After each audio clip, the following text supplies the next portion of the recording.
اکرم صلی اللہ علیہ وسلم وطر میں سب اسما ربی کل اعلیٰ کل یا ایہا الکافرون اور کل هو اللہ احد تینوں کو ایک ایک رکعت میں پڑھتے تھے۔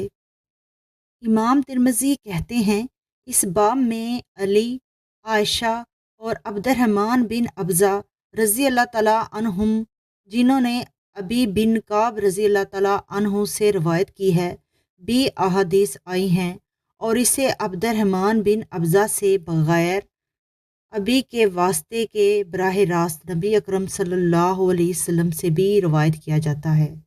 نبی اکرم صلی اللہ علیہ وسلم سے یہ بھی مروی ہے کہ آپ وطر میں تیسری رکعت میں معوذتین اور قل هو اللہ احد پڑھتے تھے۔